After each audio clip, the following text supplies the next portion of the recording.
The problem with you field studies people is that your studies may be interesting and all, but they're not very generalisable, are they? We who work in the lab create far more generalisable data. Isn't that right? Is it right? I'm Dr. Jonathan Downey and this is Inside Interpreting. Go to any interpreting research conference and you'll find the same underlying discussion, or is it a fight? I'm never quite sure.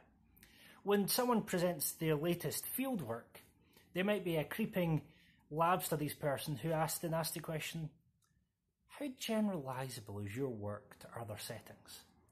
What they're really doubting is that the work that the person did means anything more than just a single case study, that it's anything more worthwhile than just finding out what's wanted in a certain place. Although when the lab studies people present their data, there's an equally mean question. At those points, the people who do field studies say, how ecologically valid are your results?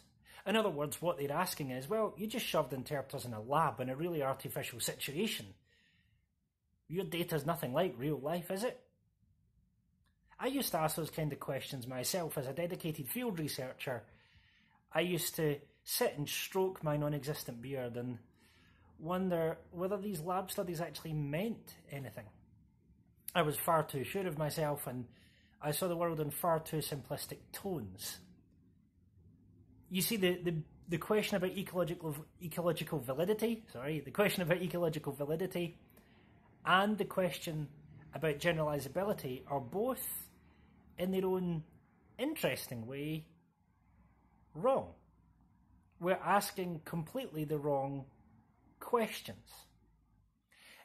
I don't believe for one moment that lab studies are necessarily ecologically invalid, but neither do I believe for 1 minute that they're necessarily more generalisable than field studies.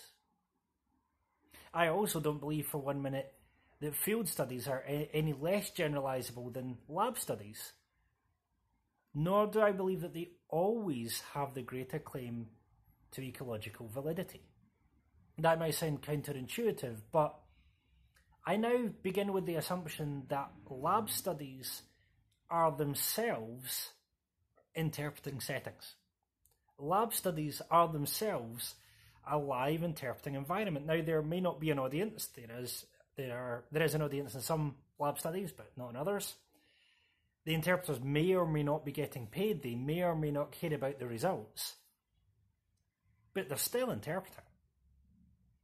And if you believe anything that's ever been written about how hard it is to interpret, I doubt the strange environment phases them for very long once they actually begin to interpret. In fact, we don't really know if interpreters interpret any differently in the lab than they do in real life.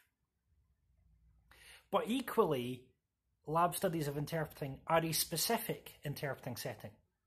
It would be wrong for those who study interpreting in the lab to make any greater claim to generalisability than anyone who does a field study in interpreting in church or interpreting in the European Union or interpreting in a farm building. It's a setting like any other. It's a place like any other. It has social rules like any other place. Lab studies are not any more generalisable than any field study.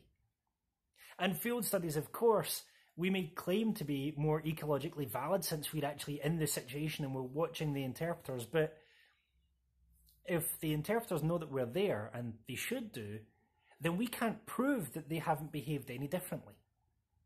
We can't prove that this is any more real than lab interpreting because they're both interpreting.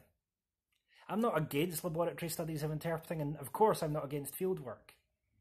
But I do think we need to stop asking those silly questions about ecological validity and generalisability and start thinking much harder about the links between the two kinds of research. I'm Jonathan Downey and this is Inside Interpreting.